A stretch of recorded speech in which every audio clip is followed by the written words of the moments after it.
Hello student, आज हम पढ़ेंगे स्टैंडर्ड 10 का चैप्टर नंबर 1 में कोरोसन और रेंसिडिटी। अब आपको पता है कि कोरोसन और रेंसिडिटी कैसे होती है। You must have observe the iron article shiny when new but get coated with a reddish brown powder when the left some time. मतलब कि जब भी हम कोई आयरन से बनी हुई कोई नई चीज़ें लाते हैं तो वो कैसे होती है, शाइनी होती है। बट जैसे जैसे वो पुरानी होती जाती है तो वहाँ पर उसका कलर चेंज होके कौन सा कलर हो जाता है, रेडिश ब्राउन कलर का। This process commonly known as a rusting of iron. उस प्रोसेस को हम कॉमन क्या बोलेंगे, रस्टिंग ऑफ आयरन बोलेंगे। Some other metal also get tarnish in the manner. कुछ और भी मेटल है जो ऐसे ही अपना कलर क्या कर देते हैं, चेंज कर देते हैं। Have you notice the colour of the coating from the copper and the silver.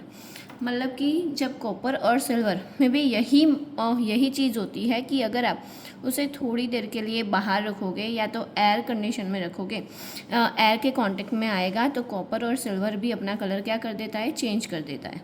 When the metal is attacked by the substance around the such a moisture, जब भी ऐसे मेटल मॉइस्चर के कांटेक्ट में आते हैं, एसिड etc और acid के contact में आते हैं, said to the corrode and the process of a corrosion, तो वहाँ पर क्या लग जाता है, जंग लग जाता है और उस प्रोसेस को हम क्या बोलेंगे, कोरोसन बोलेंगे।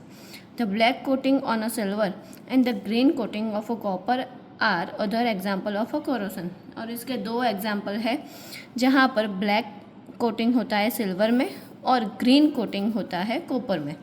कोरोसन causes a damage to a car body. मतलब कि कोरोसन क्या करता है, कार की जो बॉडी है उसे डैमेज कर देता है। ब्रिज है, आयरन रेलिंग है, ship and all object made of metal. ये सारी चीज़ें किससे बनी हुई है, मेटल से बनी हुई है।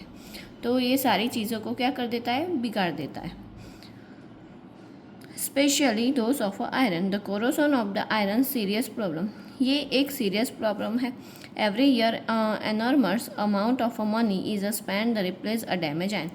हर साल बहुत सारा पैसा यहाँ पर वेस्ट करना पड़ता है कोरोसन की वजह से और उसकी जगह पर नई इंस्ट्रूमेंट लगाने पड़ते हैं। रेंसिडिटी किसे बोलेंगे। हैव यू एवर टेस्ट और the smell the fat oil and containing food material left for a long time. अगर आप कुछ घंटे के लिए फूड मटेरियल को बाहर रख देते हो तो उसका टेस्ट क्या हो जाता है, चेंज हो जाता है और उसमें से स्मेल आने लगती है। When the fat and the oil are the oxidized, they become a rancid and there of a smell and the taste of a change. क्यों, क्योंकि उसमें सबसे ज़्यादा फैट या तो ऑयल होता है तो वो अपना रेंसिडिटी क्या कर देता है, चेंज कर देता है और उसमें से स्मेल आने लगती है और टेस्ट भी क्या हो जाता है, चेंज हो जाता है।